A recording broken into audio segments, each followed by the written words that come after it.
But first, I'm delighted to be joined by the cast of the smash hit musical everyone is talking about. I'll be speaking with the cast in a moment, but first, let's take a look at them in action. Please give a warm national nightly welcome to the Novaries.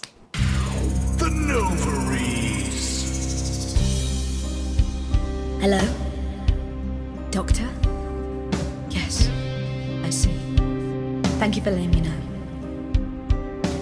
I have a decent life. I'm a happy, loving wife. And my job is well paid and fulfilling. I have a husband, John. He's due home soon, won't be long. And I have to tell him something that is absolutely chilling. We share coffee in the morning, and we make love every day. We take time alone together to talk and laugh and play.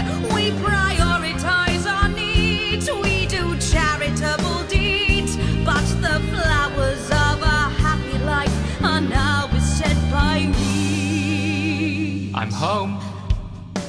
Oh, darling John. Oh, dearest John. There's something very wrong. I've just had a conversation with our doctor, David Wong, so please be seated. This news will make you feel defeated. The scans revealed a lump. You poor unlucky chump. Is it cancer? Worse, oh, John. We're having a baby. How can this be? Oh, woe is me. Why has this happened to me? I always wear 2 condoms for the maximum of Safety in our tiny flat. We built a peaceful habitat. Now our lives are fucked. We're having a baby. Now you can't have any wine at book club. And there won't be any time for foot rubs. Now your hair will stink of weed. And you'll start to disagree. And forget about that holiday in Territory 3. No more waking up at 10:30. In fact, you're never going to get a good night's sleep again. No more snap decisions to go on to a club. You'll be lucky if you even make it out to the pub. Why can't we be more like our gay and lesbian chums? The only glue they have to deal with comes from personal bums. Now when I take a sick day at home, The parasite won't leave you alone. how he's thrown. We're our top priority. I look after you, And you look after me. Ain't no trouble and strife. We got a childless life. No one wails and no one bawls. No one draws things on the walls. A happy husband, A wonderful wife. we got a childless life. We're having a baby. We're having a baby. Changing nappies daily. We're having a Baby. No more weekends by the coast. Now your kid is uppermost. It's more than a passing craze to have childless days. We're having a baby. Food and drink thrown everywhere. Death trap toys at the top of the stairs. Every parent prays to have childless days. We're having a baby. No more spas and no more We're having a baby. 18 years on bills at least. save Time me. for a whole new phase. These We're having a childless baby. days. One more thing before the show begins. Have you considered that you might be having twins? No!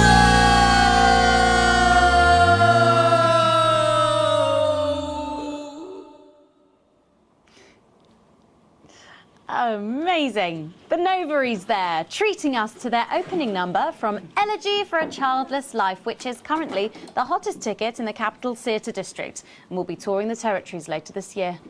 Right then, come on, you got. Come on down, let's go. Don't be shy. Hello. Oh, hi, Megan. Hi. It's an honour to be here. Oh, really? Are you fans of the show? Yeah, it used to be. Well, listen, let's get stuck in.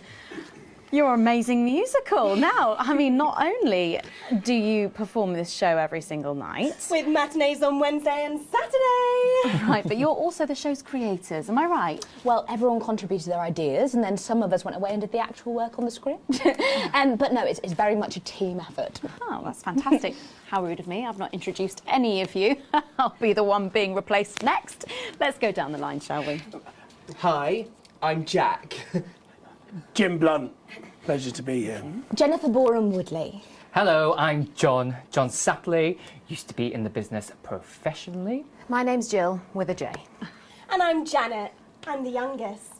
That's incredible. And you were all friends previously. I mean, what a coincidence, right? With your names beginning with a J. Oh my goodness, guys! Our names all begin with J. How have we never noticed that? Because you haven't typed them out 1,000 times, maybe? You knew? Why didn't you say anything? I thought we all knew. It's bloody obvious, isn't it? I just thought we were doing a funny thing where we never mentioned it. And I believe, as well as being friends, you're also couples, you know, in real life as well as in the show. Well, oh, well, not exactly. No. I'm not married to him. I'm with Janet. And I'm with John, you lucky bean. Jim and I are married. 4 fabulous years. Well, that must make for some confusion in the rehearsal room. Oh, you should have seen the first draft. Jen decided that Jack would play Jim, I would play Jack, Jen Janet, Jill Jen, Janet Jill. What about John? Well, my character was originally just called Man 1. It was allegorical. It was very confusing. Not for a professional. After much toing and froing. And gnashing and wailing. And gin and tonic. We decided that we'd just use our own names, which is less truthful. We're also less likely to go into the wrong dressing rooms. Oh, God, yeah, that would be very embarrassing, wouldn't it? Of course, when I first wrote it, we were only meant to run for a few nights at the Mimbley Village Hall, but when I registered it with the Department for Culture, it caught the eye of someone high up, and before you could say overnight sensation, we were transferring to the capital.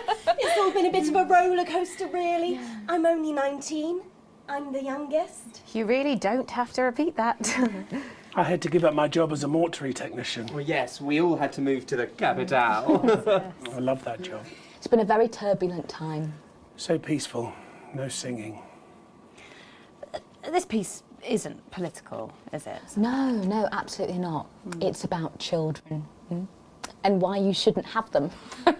In a way, I guess it is political, with a small p.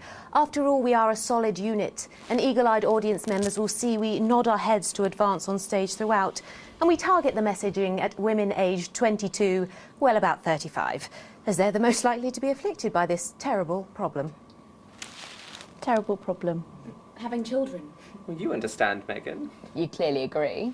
Wow, this isn't about me. Of course, we see that there are advantages to a family unit, but eagle-eyed couples watch as the little parasites advance on their lives, and there's no time to play the guitar, get through a book, or watch a movie.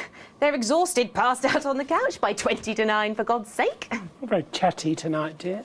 Usually I'm the chatty one, because... You're the youngest, we know. It's not a badge of honour, Janet. Janet, please, Jennifer. Oh, well said, John. Thanks, Jack. Got your back. So could you just tell us what is the play about?